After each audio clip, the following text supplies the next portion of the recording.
No está en la lista. Eso me dijo el guardia de seguridad en la puerta de la boda de mi propio hijo. Mi nuera bajó las escaleras vestida de blanco para echarme personalmente. Creían que habían ganado, pero entonces llegó el abogado de mi difunto marido con una carta lacrada y una cláusula de herencia que detuvo la ceremonia y cambió el destino de todos. Era solo una cena informal, de preparación, o eso me dijo Daniel, nada elegante, pero se notaba que la familia de Lucía se había esmerado. Manteles de lino, copas finas, velas altas que daban una luz cálida al comedor de su piso amplio en Chamberí. Mientras subía en el ascensor, respiré hondo y me alisé la blusa azul marino que siempre le había gustado a mi marido, Julián. Decía que ese color me hacía los ojos más claros. Ya no estaba para repetírmelo, pero aún así me la puse como si fuera una especie de amuleto. En cuanto crucé la puerta, noté el cambio de temperatura, no en el aire, sino en las miradas. Lucía sonrió, pero fue una sonrisa corta, tensa, de esas que se enseñan en las fotos y no en la vida cotidiana. «Ah», dijo, con una vocecita dulce que no le llegaba a los ojos, «ha llegado la madre de Daniel, no María, no suegra, no hola, la madre de Daniel», como si yo fuera una nota al pie. Daniel tardó unos segundos en darse cuenta de que estaba ahí. Estaba apoyado en la encimera de la cocina americana, riéndose con los primos de Lucía, copa de vino en la mano, haciendo ese gesto exagerado de girar la copa que nunca había hecho antes. Desde que empezó con ella, se había ido llenando de pequeños gestos que no eran suyos, como si se estuviera probando un personaje que le quedaba algo grande. Cuando por fin levantó la vista, me saludó con la mano a distancia. «Hola, mamá», sin acercarse a darme un beso, sin venirse a por mi abrigo, como si fuera una vecina que se presentaba a devolver un plato. Me senté donde Lucía indicó, en un hueco vacío en un lateral de la mesa, un poco apartado del núcleo. La conversación era un desfile de decisiones que ya estaban tomadas. El catering, el DJ, el sitting plan, detalles de la ceremonia civil, flores, vestidos, fotografía, vídeo, todo ya decidido. Todo lo hemos hablado, todo lo hemos mirado con mis padres. Y yo entera allí, como si estuviera viendo un programa de televisión que no había elegido. «María», dijo por fin Lucía, girándose hacia mí con una sonrisa impecable, «estábamos hablando de las flores. Hemos decidido peonias blancas y rosas empolvadas. Algo elegante, ya sabe, muy actual. Seguro que en su época se hacían las cosas de otra manera, pero los tiempos cambian. En mi época, en nuestro pueblo de Castilla, Julián y yo solo pudimos pagar lirios y margaritas. Los lirios los eligió él. Siempre decía que le recordaban a la forma en que yo arrugaba la nariz cuando me reía. Me tragué el recuerdo como quien se traga una piedra. «Seguro que queda precioso», murmuré, porque la educación es lo último que se pierde. Lucía siguió hablando como si yo fuera parte del mobiliario. «La cena de ensayo la haremos en casa de mis padres», anunció luego. «Algo familiar, pero cuidado, allí repartiremos funciones. Quién ayuda con la decoración, quién coordina al fotógrafo, quién se encarga de los niños y, bueno, a usted la pondremos con algo sencillo». «No queremos que se agobie, no queremos que estorbe», pensé. Daniel no abrió la boca. La cena continuó con ese fondo de teatro bien ensayado. A ratos alguien me dirigía una frase superficial como «¿qué tal en el trabajo?» o «¿qué frío está haciendo?». Y luego volvían a su planeta exclusivo de decisiones, risas y confidencias. La familia de Lucía hablaba de «nuestra boda», «nuestro catering», «nuestros invitados». En ningún momento escuché «nuestro hijo», ni «la madre del novio». En el postre, mientras servían una tarta tan perfecta que parecía de catálogo, Lucía soltó una frase envuelta en azúcar y veneno. «Bueno, lo que estamos intentando es que todo quede muy fino, muy sin elementos innecesarios. Ya sabe, hay personas que aportan y otras que complican». Sus ojos se deslizaron hacia mi bolso antiguo de piel, el que fue de la madre de Julián, que yo cuidaba como un tesoro. Yo respiré hondo. «No se preocupe», dije. «Yo solo quiero estar ahí para ver a mi hijo feliz. No necesito ningún protagonismo». Ella sonrió como si le hubiese dado la razón. «Perfecto, así será todo más fácil», dijo, y algunos alrededor asintieron como si hubiésemos firmado un contrato. Cuando me levanté para irme, nadie insistió en que me quedara un rato más. Daniel no se ofreció a acompañarme al metro. Mientras yo me ponía el abrigo en la entrada, escuché a la prima de Lucía murmurar: «Como venga con alguna de esas chaquetas que se ponen, las fotos van a ser un cuadro». Lucía rió bajito. «Bueno, si eso, ya veremos dónde la sentamos», respondió. Salí al portal con un nudo en la garganta. Madrid seguía ahí fuera. Coches, terrazas con estufas, gente con bufanda y prisa. Pero yo caminaba por la calle como si fuera invisible, como si el ruido no me tocara. A medio camino hacia mi piso, el móvil vibró. Era una notificación de redes sociales. La prima de Lucía había subido un carrusel de fotos. Brainstorming de boda en familia, corazón rojo, chispas. Ahí estaban, todos alrededor de la mesa del salón, con papeles, muestras de flores, catálogos de menús, 3 portátiles abiertos, copas brindando. Daniel sonreía a lo grande, dividido entre los padres de Lucía y 2 de sus primos. Yo no estaba en ninguna foto. Deslicé el dedo una vez más. Vídeos de Lucía desfilando con diferentes vestidos blancos en una tienda de Serrano, rodeada de aplausos. Su madre llorando de emoción, las amigas dando vueltas alrededor de ella, comentando escotes y colas. Yo me enteraba por Instagram de la prueba del vestido de mi futura nuera. Cuando llegué al portal de mi casa, las manos me temblaban. Subía en el ascensor sintiendo que cada planta era una pregunta que subía conmigo. ¿Desde cuándo estaba quedando fuera? ¿En qué momento exacto se habían sentado todos a planear el futuro de mi hijo y habían decidido que su madre sobraba? Dentro del piso, el silencio me golpeó. Dejé el bolso en la silla del recibidor, me apoyé un momento en la pared y respiré. Estaba tan cansada de hacérmela fuerte que me pareció oír la voz de Julián en la cocina, diciéndome como siempre: «Tranquila, Mari, que el mundo no se acaba aquí». Pero él ya no estaba. Solo quedaban su taza favorita en el armario, una camisa suya colgada aún en la percha como si fuera a volver a ponérsela, y una caja en el dormitorio con varios sobres cerrados, escritos de su puño y letra antes de morir. «Para María», ponían cada uno. Me había pasado meses sin atreverme a abrirlos. Temía escuchar su voz y que se me partiera el alma otra vez. Aquella noche, sin embargo, al cruzar el pasillo hacia el dormitorio, sentía algo distinto. No era solo tristeza, era una especie de aviso silencioso que venía de muy lejos. Abrí el cajón de la mesita de noche y saqué la caja. El sobre de arriba era más grueso que los demás. Lo tuve un rato entre los dedos, notando el relieve de su letra. No estaba preparada para lo que iba a encontrar, pero por primera vez desde que murió, lo abrí. Dentro estaba la voz de mi marido. Y también la semilla de una justicia que yo aún no era capaz de imaginar. Los días siguientes se convirtieron en una sucesión de pequeños bofetones. Cada uno, por separado, podría haber parecido un malentendido. Juntos formaban una estrategia clara: apartarme. Todo empezaba con una frase inocente. «Ay, ¿no sabías?», me escribió mi sobrina Ana por WhatsApp. «Pensé que al ensayo de la ceremonia ibas tú también. Es solo familia». Solo familia. Yo tardé en contestar. «¿Ensayo?», puse. No sabía que había. 3 puntitos parpadearon un instante. Luego: «Uy, pues Lucía dijo que ya lo habíais hablado. Igual se lió con tanto lío. Bueno, ya hablarás con Daniel». Mueca. «Ya hablarás con Daniel». Lo hice, esa misma tarde. «Hijo», le dije por teléfono, intentando sonar tranquila, «me ha dicho Ana que tuvisteis un ensayo de la ceremonia». «Sí», contestó él, sin darle importancia. «Tampoco fue nada del otro mundo, mamá, no pasa nada». «¿Pero no me avisaste?», dije despacio. «Lucía pensó que te agobiaría tanta cosa», respondió con un tono de defensa automática que yo ya no reconocía en él. «Y tú últimamente te cansas con facilidad». «No me canso de ser tu madre», le dije, antes de poder contenerme. Me habría gustado estar. Hubo un silencio. Podía imaginarle apretando la mandíbula, mirando a su alrededor buscando una salida, como hacía de pequeño cuando le pillábamos en una mentira tonta.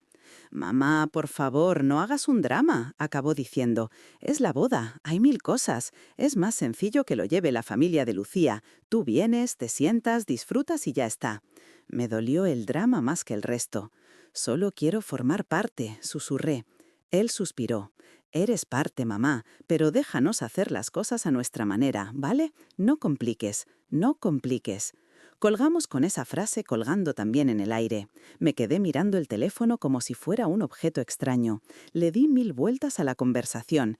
Quizá yo estaba exagerando, quizá eran nervios, quizá todo, quizá nada. Pero cuando, al día siguiente, vi más fotos en redes, Lucía probándose peinados en una peluquería del barrio de Salamanca, Daniel posando con el traje, una cena íntima del lado de la novia con el texto «Últimos toques antes del gran día, solo los más importantes», empecé a entender que mi lugar se estaba reduciendo a una silla en un rincón, que ni siquiera estaba clara.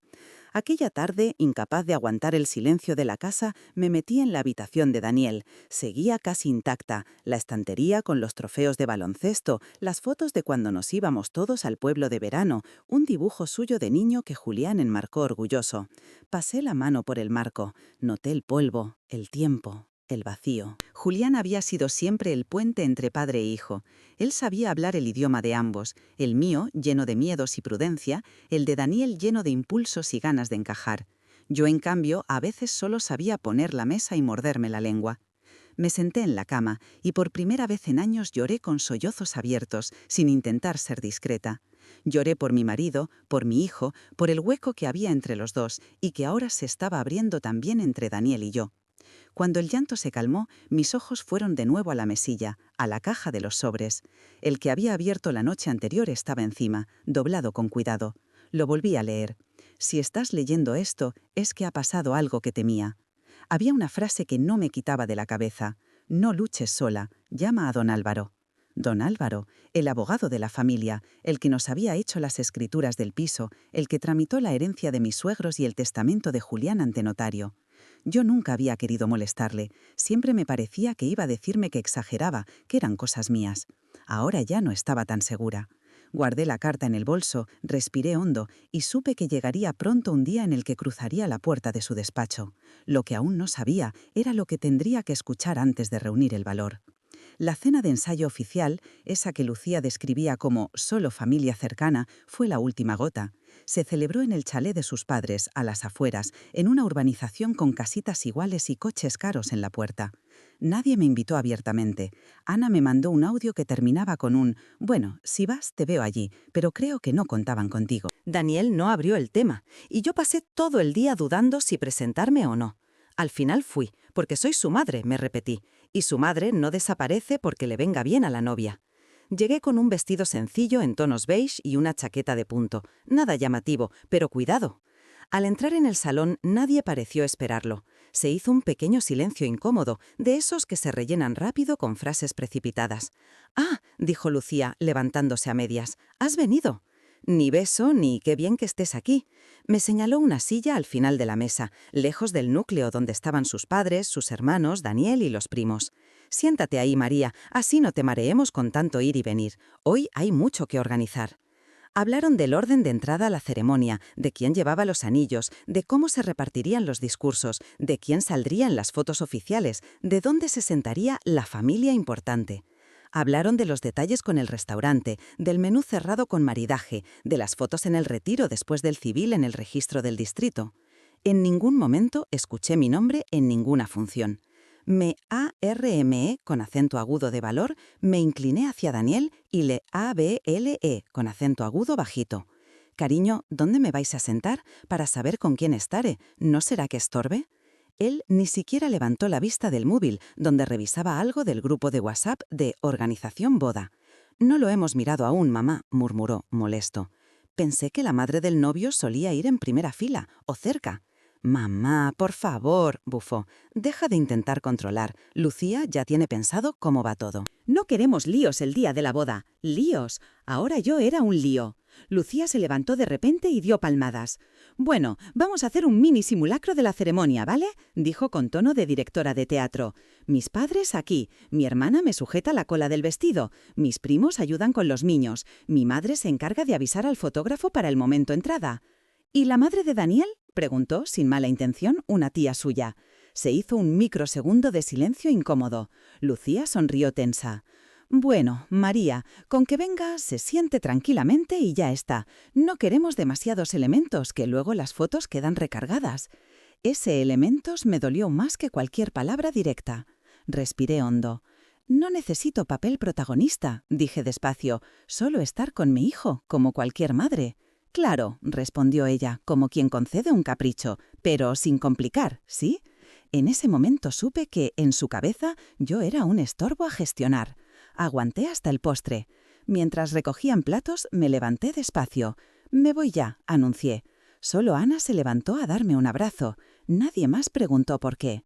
Al salir al jardín que daba a la calle, escuché detrás de mí la voz de Lucía susurrándole a Daniel. Te lo dije, va a dar problemas. Tiene un aire antiguo que no pega nada con el tipo de boda que queremos. No quiero que salga en todas las fotos. Se nos va a quedar todo con un aspecto de pueblo. Daniel respondió, no exageres, pero no la contradijo. El aire de la noche me golpeó como agua fría. Caminé por la urbanización hasta la parada de autobús con la sensación de que se me había extraviado el corazón en algún sitio entre la mesa del comedor y el jardín. En el autobús, el móvil volvió a sonar. Era Daniel. «Mamá, ¿por qué te has ido así?», sonó molesto, no preocupado. «Porque estaba de sobra», contesté.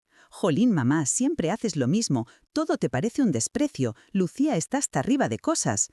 «Solo quiero estar», dije, con la voz ya al borde del temblor. «Me estás echando de tu boda sin decirlo en alto». Hubo un silencio, y entonces pronunció la frase que me atravesó entera. «Mira, mamá, quizás es mejor que esta vez te la saltes, que no vengas hasta que las cosas se calmen». No se me escapó la respiración, se me cayó. «¿Que no vaya a tu boda?», pregunté, casi sin voz. «Es lo que cree Lucía que es mejor, y, sinceramente, creo que tiene razón. No quiero líos ese día, mamá, no lo hagas más difícil, no lo hagas más difícil». Colgó diciendo que ya hablaríamos en otro momento. Yo me quedé con el móvil en la mano, la parada de autobús girando un poco a mi alrededor. Esa noche no lloré a escondidas, lloré abiertamente, sentada en la cama con la luz del pasillo encendida y la carta de Julián abierta frente a mí. Las palabras se me mezclaban en un charco de lágrimas. «Si nuestro hijo te da la espalda, llama a don Álvaro». Nunca un párrafo pesó tanto. Al día siguiente me levanté con los ojos hinchados y la espalda rígida, pero también con una decisión tomada. Me vestí, metí la carta en el bolso, cogí el abrigo y salí de casa. Era la primera vez en semanas que no caminaba como una sombra, caminaba como alguien que va a tocar una puerta con la certeza de que la respuesta puede cambiarlo todo. El despacho de don Álvaro Serrano estaba en un edificio antiguo de la calle Alcalá, con un portal de mármol y un ascensor diminuto que olía a cera y metal viejo.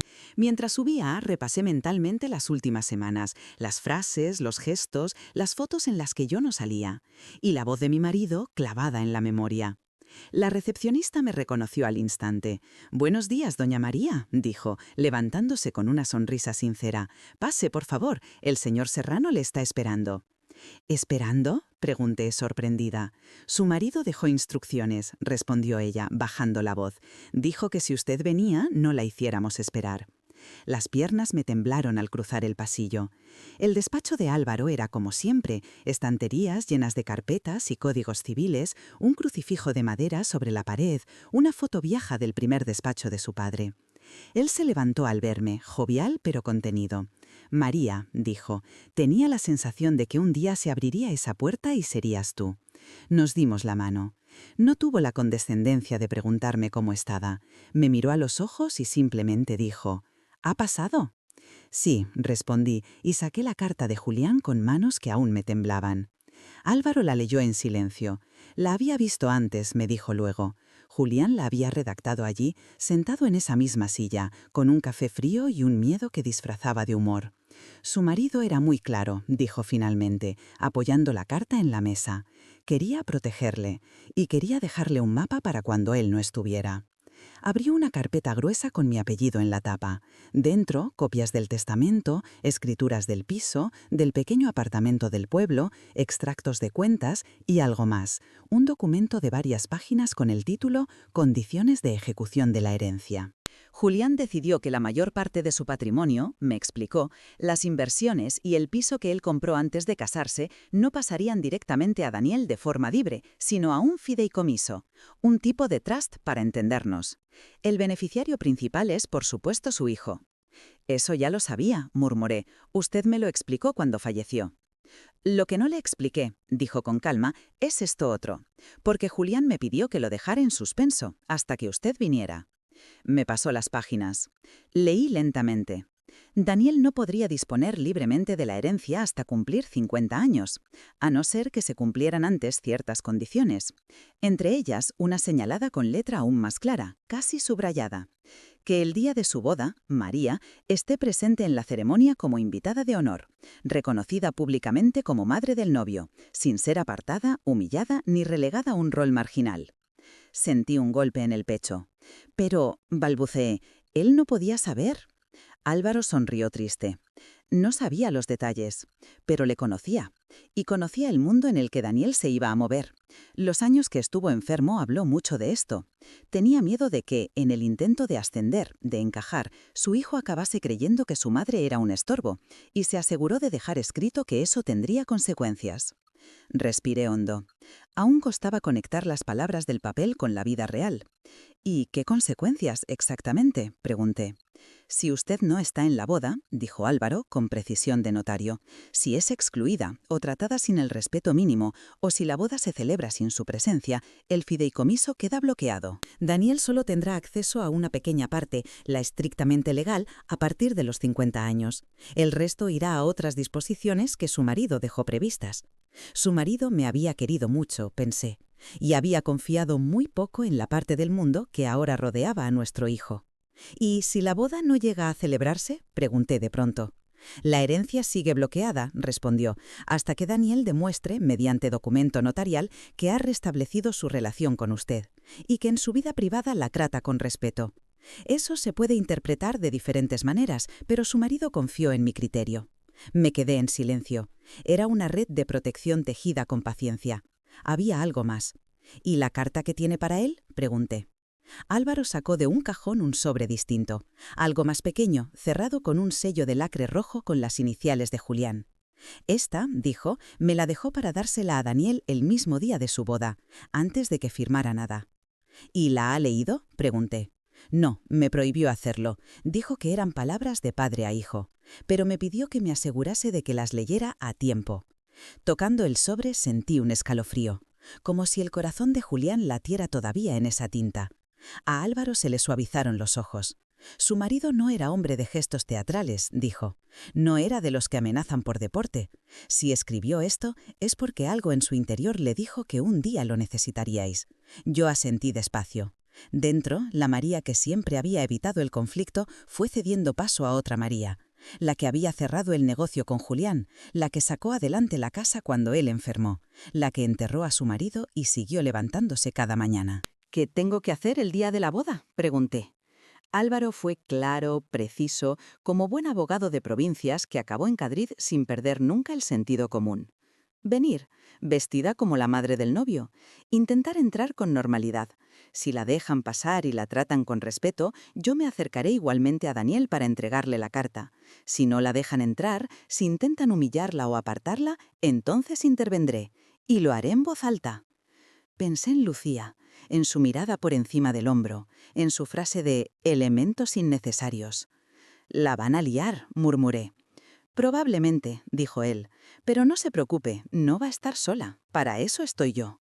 Y, en cierto modo, también está Julián». Me acompañó hasta la puerta. «María», añadió antes de que saliera, «pase lo que pase ese día, recuerde esto. Usted no está pidiendo un favor, está reclamando su lugar». Salí a la calle con la sensación de que el aire de Madrid olía distinto. Seguían los mismos coches, las mismas prisas, los mismos semáforos, pero dentro de mí algo se había enderezado. Mi marido me había dejado un escudo, y yo, por fin, había decidido levantarlo. El día de la boda amaneció con un cielo claro, frío, de ese azul limpio que engaña. Parece primavera, pero se siente invierno en los huesos. Desperté antes de que saliera el sol. No había dormido bien, pero tampoco me sentía del todo vencida. Había nervios, sí, como si todo mi cuerpo fuera un nudo. Pero también había una calma extraña, una especie de convicción silenciosa. Me preparé despacio, como si cada gesto fuera un ritual. Saqué del armario un vestido azul oscuro que llevaba años guardando para una ocasión especial. No había llegado esa ocasión, hasta ahora. Me lo probé. Me quedaba algo más suelto que cuando me lo compré, pero aún así caía bien. Me puse unos zapatos cómodos, de tacón bajo, porque intuía que aquel día no iba a estar sentada precisamente. En el joyero pasé los dedos por los pendientes brillantes de cuando me casé, pero escogí las perlas sencillas que Julián me regaló en nuestro 10º aniversario. Me las puse como si me las volviera a poner él.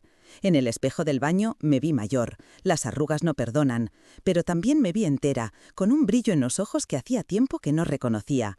El mensaje de Álvaro llegó a las 9. Nos vemos a las 10:15 en la entrada de la finca. Espere en la puerta y pase lo que pase, mantenga la calma.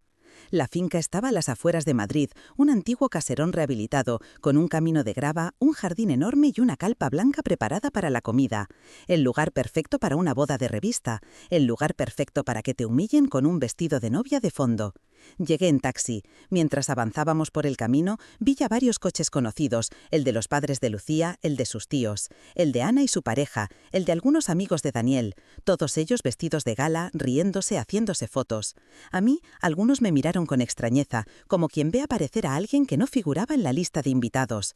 Pagué al taxista, bajé despacio, me coloqué el abrigo y avancé hasta la verja de la entrada principal. Dos hombres con traje oscuro y pinganillos en la oreja, seguridad privada, se encontraban junto al cartel de bienvenidos a la boda de Lucía y Daniel. Cuando me acerqué, me cortaron el paso con amabilidad mecánica. «Buenos días, señora. Nombre, por favor». «María Campos», respondí. «Soy la madre del novio». Uno de ellos consultó una lista en una tablet, pasó el dedo unas cuantas veces. «Lucía nos dijo que...» empezó y se detuvo. «No la tengo en la lista». Sentí una punzada aguda en el pecho. «Soy la madre del novio», repetí, un poco más firme. «Lo entiendo, señora», dijo el otro, casi nervioso, «pero tenemos instrucciones de que... hoy no...». Se calló, mirándome con pena disfrazada de profesionalidad. Una voz femenina cortó la escena desde la escalinata de la casa. «¿Qué pasa aquí?» Lucía bajaba los escalones sujetando el bajo de su vestido, envuelta en tul blanco, rodeada por dos amigas que sostenían la cola. A pesar del maquillaje impecable, se la veía crispada. Cuando me vio, se le tensó todo el cuerpo. «¿Qué haces aquí, María?», soltó sin adornos. «He venido a la boda de mi hijo», respondí. La frase me salió más tranquila de lo que yo misma esperaba. Ella soltó una risita breve, casi histérica. «Pensé que había quedado claro que era mejor que hoy no vinieras. Te lo dijimos 1000 veces. No queremos tensiones». «Tuve una conversación con mi hijo», repliqué, «no una orden judicial». «Pues casi», bufó, bajando el último escalón. «Mira, María, hoy es mi día. Estoy nerviosa, estresada, con 1000 cosas en la cabeza. No me hagas esto, por favor. No vengas a montar un drama». El «mi día» me pinchó como una aguja. «Solo quiero entrar, sentarme en un banco y ver a mi hijo casarse, sin más». Ella hizo un gesto con la mano, como espantando una mosca molesta. «No entiendes nada. Tu energía, tu cara de sufrimiento, tu estilo, todo», arrugó la nariz. «Todo desentona. Y no quiero que dentro todo el mundo esté incómodo por tu culpa». En ese momento se acercó la madre de Lucía, con un vestido rosa palo y un recogido impecable.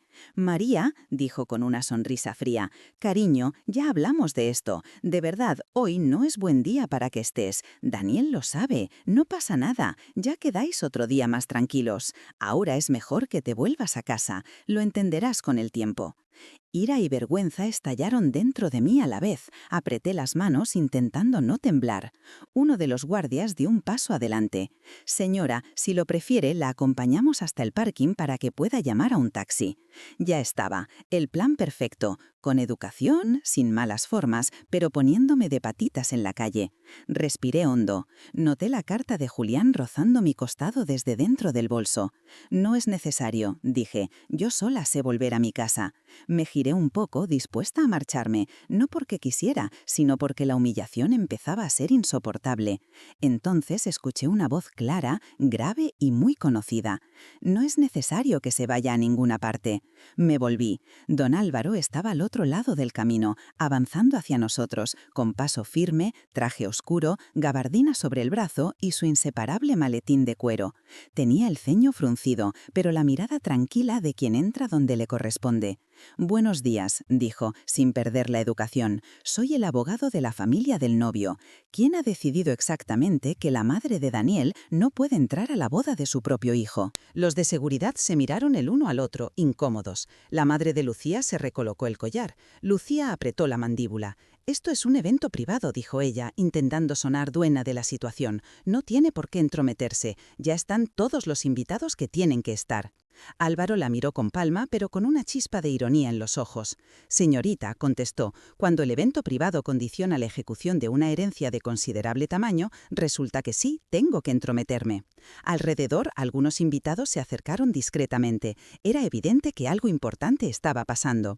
«Mire», insistió Lucía, «usted aquí no pinta nada. Hable con Daniel si quiere, pero ahora no. Está dentro vistiéndose. No vamos a retrasar la boda porque a la madre le ha dado por venir a última hora».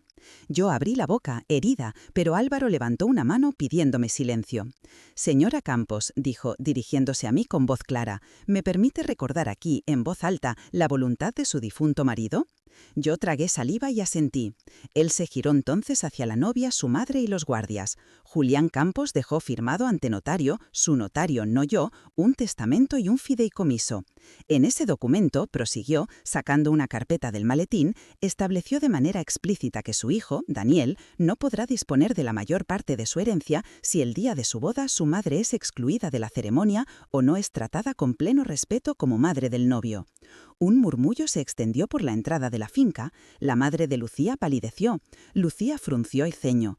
«Eso es un chantaje», escupió. «Un chantaje emocional desde el más allá. Daniel no tiene por qué». «No es un chantaje», la cortó Álvaro, aún sin perder la compostura. «Es un condicionante legal, firmado, registrado y plenamente vigente. Si la señora Campos se va ahora porque ustedes no la dejan entrar, el fideicomiso se bloquea.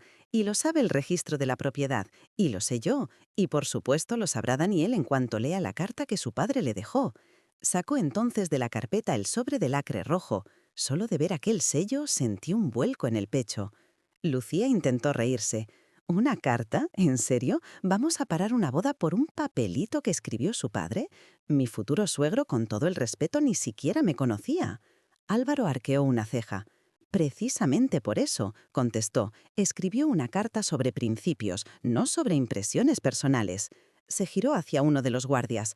«Hagan el favor de apartarse. La señora Campos entra. Ahora mismo». El guardia dudó, miró a la madre de Lucía, que negó con la cabeza crispada.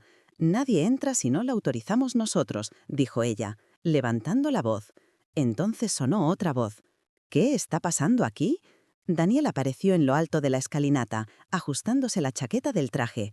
Se quedó quieto al ver la escena, su madre en la entrada, los guardias, el abogado con la carta en la mano, su novia con el vestido blanco hinchado de rabia. «Mamá», preguntó confuso, «¿qué haces aquí?». No me dio tiempo a responder. «Está montando un numerito», se adelantó Lucía, «y se ha traído a un abogado para liarla. Daniel, tienes que bajar ya. El juez del registro nos espera en 20 minutos en el salón principal. No podemos». «No es el juez, es el funcionario del registro civil», corrigió automáticamente Álvaro, y luego se giró hacia Daniel. «Necesitamos hablar. Y es ahora. Tu padre te dejó algo para este día». Le tendió el sobre. El mundo pareció detenerse en ese pequeño gesto. Daniel miró el lacre, las iniciales de su padre, luego al abogado, luego a mí. Noté un instante de miedo en sus ojos, como el de un niño que sabe que la bronca va a ser monumental. «Daniel», susurró Lucía, «no lo cojas, te va a rayar. Tenemos que irnos a hacer las fotos. Esto puede esperar». «No», dijo Álvaro con firmeza, pero sin agresividad. «Según las instrucciones que me dejó tu padre, esto no puede esperar. Es exactamente para ahora, para antes de que des ese paso». Extendió de nuevo el sobre. Esta vez Daniel alargó la mano y lo cogió. Mis piernas temblaban. Vi sus dedos romper el sello. Vi cómo se desplegaba el papel que mi marido había tocado, escrito y doblado. Vi cómo mi hijo empezaba a leer. Su rostro cambió a la primera línea. A la segunda apretó la mandíbula. A la tercera, los ojos se le llenaron de lágrimas que intentó contener. El murmullo a nuestro alrededor se fue apagando hasta convertirse en silencio absoluto. Cuando llegó a la mitad, vi con claridad algo que se rompía dentro de él, como si Julián, desde otra habitación, hubiera agarrado a su hijo por los hombros y le hubiera obligado a mirarse en un espejo. Lucía no soportó el silencio. «¿Qué dice?», exigió, dando un paso. «¿Qué tonterías te ha puesto? Dámelo, lo leo yo». Intentó agarrar el papel, pero Daniel apartó la mano sin dejar de mirar las frases. «No», dijo, con un hilo de voz, «es de mi padre. Y es para mí». Por un instante vi al niño que traía dibujos de la escuela, al adolescente que se encerraba en el cuarto con música alta y al que Julián sacaba con paciencia, al hombre que ahora estaba a punto de convertirse en marido o de no hacerlo. Respiró hondo y empezó a leer en voz alta. «Hijo, si estás leyendo esto, es que tu madre ha venido a verme sin la fuerza suficiente para enfrentarse sola a una injusticia». La voz le tembló. Tragó saliva. «Te conozco, Daniel», seguía la carta. «Sé que tienes buen corazón, pero también sé que a veces te importa demasiado quedar bien con los demás. No quiero que un día mires atrás y veas que por agradar a otros pisaste a la persona que te sostuvo cuando nadie te veía». Lucía cruzó los brazos, indignada. «Esto es manipulación pura», soltó. Álvaro la fulminó con la mirada. Daniel siguió leyendo. «Si la mujer que has elegido para casarte no es capaz de respetar a tu madre, no te respeta a ti. Si los padres de esa mujer te dicen que tu madre sobra, en realidad te están diciendo que sobra una parte de ti». El papel le temblaba en las manos. «Te lo digo con todo el amor del mundo. Un hijo que acepta que humillen a su madre no está preparado para ser marido ni padre. Si hoy tu madre ha sido invitada a salir, si se le ha negado un sitio digno, si la han tratado como un estorbo, entonces, hijo mío, no des este paso, no lo hagas, no firmes nada, te arrepentirás». Se le quebró la voz. Algunos invitados se taparon la boca, otros miraron al suelo. Alguien se secó una lágrima discretamente. Daniel terminó de leer en silencio el resto del párrafo, sin pronunciarlo. Se quedó quieto, con la carta delante como si el mundo entero se hubiese reducido a esas líneas. Lucía dio un paso hacia él. «Daniel, cariño, piensa con la cabeza, no con la culpa. Tu padre estaba enfermo cuando escribió eso. Sabes que a veces se ponía dramático». «No hables así de mi padre», dijo él, bajito, pero con una dureza que me sorprendió. «Solo digo la verdad», insistió ella.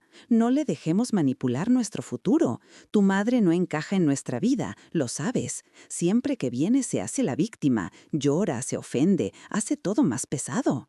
«Basta», intervino por fin Daniel. Levantó la mirada, clavándola en ella. «No vas a seguir hablando así de mi madre delante de mí, ni delante de nadie». Los guardias se quedaron inmóviles. Algunos invitados se apartaron un poco, como si temieran estar demasiado cerca de un incendio. «¿Ves?», continuó Lucía, perdiendo ya toda compostura. «Ese es el problema. Cada vez que alguien dice algo de ella, tú saltas. ¿Y por qué? Porque te tiene agarrado con la culpa, porque te ha hecho creer que le debes la vida. Pero ahora eres un hombre, Daniel. Yo soy tu familia, no ella». Yo sentí cada palabra como un latigazo, no por lo que decía, sino por oírlo en voz alta, por ver la concepción que tenía de mí, un lastre, un chantaje emocional, un ancla sucia. Daniel la miró largo rato. Lo vi entender, por fin. «Lucía», dijo al fin, «si para estar contigo tengo que admitir que mi madre no es mi familia, entonces no te conozco tanto como pensaba». «No empieces con frases de película», bufó ella. «No puedes dejarme plantada ahora, no después del dinero que mis padres han puesto, de todo lo que he organizado. ¿Quién te crees que encontrarías mejor que yo? Nadie. Nadie aguantaría tus inseguridades como yo lo he hecho». Álvaro carraspeó. «Perdón», dijo, «pero quizás no es el mejor momento para hacer balance económico de la relación». Algunos invitados contuvieron una risa nerviosa. Daniel respiró muy hondo. «Lucía», repitió, y esta vez su voz sonó clara, firme. «No me conoces tanto como crees, y yo tampoco te conocía tanto como pensaba». Ella empezó a negar con la cabeza, como si así pudiera borrar las palabras. «Para que lo entiendas claro», dijo él, «esta boda no puede seguir. No así, no ahora». El aire del jardín pareció compactarse. «¿Qué?», susurró ella. «No voy a casarme contigo hoy», dijo Daniel. «No después de cómo has tratado a mi madre, no después de leer esto». Levantó la carta. Hubo un murmullo general, un «madre mía» ahogado, un «esto no puede estar pasando» susurrado al fondo. Lucía se quedó quieta un segundo, y después explotó. «Eres un crío inmaduro», gritó, «un niño de mamá, siempre lo has sido. Te vas a quedar solo, Daniel, solo, y será culpa de ella», me señaló con un dedo tembloroso. «Siempre fue culpa de ella, con su cara de mártir y su drama constante. Lo ha conseguido, me ha quitado todo por detrás». Yo temblaba, pero ya no de miedo. Algo dentro de mí se había colocado en su sitio. Daniel dio un paso hacia mí. Lucía intentó detenerlo con un tirón en la chaqueta. Él la apartó con suavidad, pero sin vacilar. «No te ha quitado nada», dijo, mirándola por última vez. «Me lo quité yo solo, el día que empecé a permitir que hablaras de ella como si fuera basura. Hoy mi padre me ha recordado quién soy y quién no quiero ser». Se volvió hacia mí. «Mamá», susurró, «lo siento». Y esa disculpa, susurrada y rota, valía más que cualquier banquete, cualquier anillo, cualquier foto de boda. Yo noté las lágrimas subirme a los ojos sin poder detenerlas. «Daniel», balbuceé. Él se acercó un poco más. «No espero que lo perdones todo así en un día», dijo. «No lo merezco. Te he tratado como si fueras un estorbo.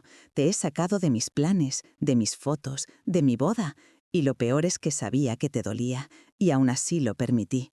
Negó con la cabeza como si le doliera mirarse en ese espejo. «Pero hoy», continuó, «no voy a seguir por ese camino.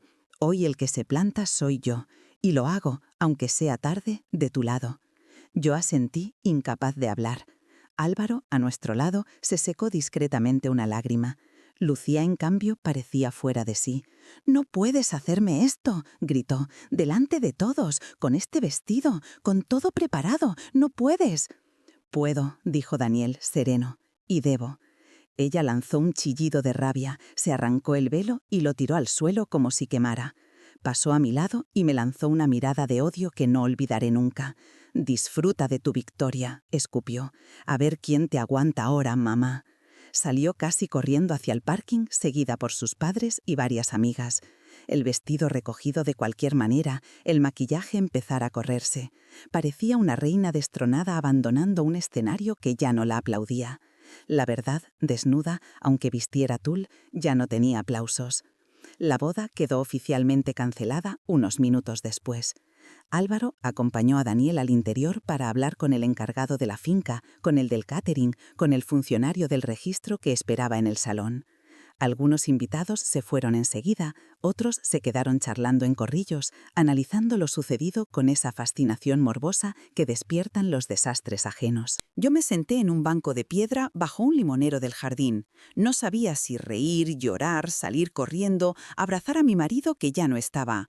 Al cabo de un rato, Daniel apareció con el traje algo arrugado y los ojos rojos. Se sentó a mi lado, sin decir nada al principio. Solo después de unos minutos de silencio compartido abrió la boca. «He sido un imbécil», dijo. «Has sido un hijo perdido», respondí. «Los hijos se pierden. Algunos tienen la suerte de encontrar el camino de vuelta». Él soltó una carcajada amarga. «Menos mal que papá no estaba hoy aquí para verme». «Claro que estaba», contesté, mirando el sobre doblado que ahora sobresalía del bolsillo interior de su chaqueta. «De otra forma, pero estaba». Él miró hacia el cielo claro. «Cuando leía la carta», dijo, «era como si le oyera en el salón de casa con su vaso de vino diciendo: «A ver, chaval, siéntate, que te voy a decir 4 verdades». Sonreí. Era exactamente como hablaba Julián. «Te las ha dicho», afirmé, «escritas desde donde esté». Daniel se cubrió la cara con las manos. «Me daba vergüenza mirarte, mamá. Me daba vergüenza que todos escucharan lo que papá decía, porque era verdad, cada frase era verdad». «La verdad a veces humilla», susurré, «pero luego libera». Se quedó un momento en silencio. Después bajó las manos. «¿Puedes perdonarme?», preguntó, con una honestidad que casi dolía. No respondí enseguida. Él agachó la cabeza, como si esperaba un no merecido. «No puedo perdonarlo todo en un día», admití. «Hay heridas que necesitan tiempo, necesitan que veamos cambios, no solo palabras, pero puedo empezar». «Y quiero empezar». Él asintió, tragando saliva. «Me vale», dijo, «es más de lo que esperaba». Durante un buen rato hablamos de cosas concretas, de cómo se había ido torciendo la relación con Lucía, de cómo ella se había ido colando en cada decisión, aislándole poco a poco, de cómo él, por miedo a quedarse solo, había cedido en cosas que nunca debería haber cedido. Dejar de venir a comer los domingos, dejar de avisarme de sus cosas, dejar de contar conmigo. Y luego, confesó, me era más fácil convencerme de que eras tú la que exageraba, la que dramatizaba. Si te hacía responsable a ti, yo no tenía que ver lo cobarde que estaba siendo. Dolió escucharlo, pero también fue un alivio. Por fin ponía en palabras lo que yo había sentido como algo difuso. «¿Y ahora?», pregunté. «¿Qué vas a hacer ahora?» «Voy a acabar con esto con Lucía», respondió. «Bien, sin estar a gritos, pero claro, Le debo, al menos, la verdad. Y luego voy a recomponer lo que queda, empezando por nosotros. Se giró hacia mí. ¿Te importaría venir a casa esta noche?, preguntó de pronto. No quiero estar solo. Y me gustaría que durmieras allí, en la habitación de invitados. No la hemos usado nunca. Podríamos, no sé, cenar algo pedido, hablar. Se me hizo un nudo en la garganta. No por el plan, tan simple, sino por lo que significaba. Claro que voy, contesté. Cuando tu padre murió, me prometí que si alguna vez me necesitabas de verdad, estaría, aunque hubiera pasado de todo. Se levantó. Voy a arreglar unas cosas con los de la finca, dijo. Álvaro está dentro ayudándome con los contratos. Luego nos vamos. ¿Te parece? Asentí. Él se alejó. Lo vi entrar en la casa grande con el sobre de su padre pegado al pecho. Yo me quedé un rato más en el banco, mirando a lo lejos el arco de flores medio desmontado. No había boda. No habría fotos de primer beso, ni brindis, ni corte de tarta. Pero por primera vez en mucho tiempo me di cuenta de que quizá eso era lo mejor que podía pasarle a mi hijo. A veces el amor no es seguir adelante con todo dispuesto. A veces el amor es saber parar antes de saltar por un precipicio. Esa noche, en casa de Daniel, después de un día larguísimo de llamadas, cancelaciones, explicaciones y silencios, me encontré sentada en su sofá con una manta sobre las piernas. Él, en vaqueros y camiseta, parecía más pequeño que por la mañana con el traje. Nos trajeron unas pizzas del bar de la esquina. Apenas comimos. Hablamos más de lo que comimos. ¿Te acuerdas?, le dije, de cuando tu padre te llevaba a ver el Atleti al Calderón, aunque a mí me pareciera una locura que volvierais tarde. Se rió. Claro, siempre volvía ronco, y tú decías que era un crío igual que yo. Lo era, respondí, un crío grande, pero era un buen padre. Y un buen marido, añadió Daniel. Me quedé callada un segundo. Sí que lo era, confirmé. Pasado un rato, Daniel sacó la carta de su padre y la desplegó sobre la mesa de centro. ¿Quieres leerla conmigo?, preguntó. Ya la he leído, dije. Álvaro me dejó verla. No es lo mismo, contestó. Ahora quiero leerla en voz alta, contigo aquí, como si estuviera él también. Así lo hicimos. Volvió a pasar los ojos por las frases que le habían sacudido por la mañana, pero esta vez sin el eco de las miradas ajenas. Julián le hablaba de respeto, de no avergonzarse de sus raíces, de no cambiar de madre para encajar en otro apellido. Si alguna vez dudas, escribía, mira cómo trata esa persona a tu madre, ahí tendrás la respuesta. Al terminar, Daniel dobló la carta con cuidado y me la tendió. Guárdala tú, dijo, en casa, con el resto, yo me la sé ya de memoria. La guardé en el bolso, sintiendo que habría un pequeño cajón dentro del corazón, uno que llevaba cerrado demasiado tiempo. Esa noche dormí en la habitación de invitados, como él había prometido. No estaba adornada, no había cuadros, pero tenía una cama limpia, sábanas que olían a detergente, una mesilla vacía donde dejé el móvil y la carta doblada. Antes de apagar la luz, miré al techo. Gracias, Julián, susurré. Lo has hecho otra vez. Nos has salvado desde donde estás. Por primera vez en muchas semanas me dormí sin llorar. Con el tiempo, la historia de la boda que no fue dejó de ser el centro de todas las conversaciones familiares. Los chismes se fueron apagando, las versiones se repartieron. Algunos culparon a la carta, otros a Daniel, otros a Lucía. Nadie, excepto nosotros tres, mi marido ausente, mi hijo y yo, sabía la verdad entera. Daniel empezó a venir a casa los domingos, sin necesidad de que yo insistiera. A veces traía la compra, otras simplemente se presentaba con una botella de vino barato. Brindemos por la gente que se libra de lo que no le convenía, decía, medio en broma. Yo sonreía. No fue perfecto de un día para otro. A veces, al hablar del pasado reciente, salían reproches, silencios, incomodidades. Pero detrás de todo estaba la voluntad de recomponer, de volver a reconocernos el uno al otro. En alguna ocasión me pregunté qué habría pasado si no hubiera abierto aquel sobre. Si hubiera hecho lo que siempre hice, aguantar, callar, no molestar a nadie. Probablemente me habría quedado en casa el día de la boda, viendo fotos filtrarse en el móvil, tragándome el dolor en silencio. Había hecho eso demasiadas veces en la vida. Esta vez había sido diferente, porque mi marido se adelantó a mi miedo y me dejó un camino escrito, porque un abogado con principios decidió respetar la palabra de un hombre muerto, porque un hijo, a tiempo, eligió la voz de su padre en lugar de los aplausos de una sala llena. A veces, cuando estoy sola en la cocina, preparando un guiso que huele como olía la casa cuando Daniel era pequeño, abro el cajón donde guardo las cartas de Julián. No las releo todos los días, no hace falta. Me basta con saber que están ahí. La que escribió para el día de la boda está doblada encima de las demás. Su letra, firme, llena las líneas. No permitas que te borren de tu propia familia, María. Y si nuestro hijo se pierde, no le empujes al abismo por orgullo. Dale una cuerda y tira de ella cuando haga falta. Eso hice. Me dieron por muerta socialmente en una boda donde ni siquiera querían que cruzara la puerta. Y sin embargo, ese día no fue el final de nada. Fue el principio de la historia en la que dejé de ser la invitada prescindible. Y volví a ser lo que siempre debí ser, la madre del novio. La viuda de un hombre que supo amar, incluso desde el silencio. La mujer que, por fin, dejó de disculparse por existir.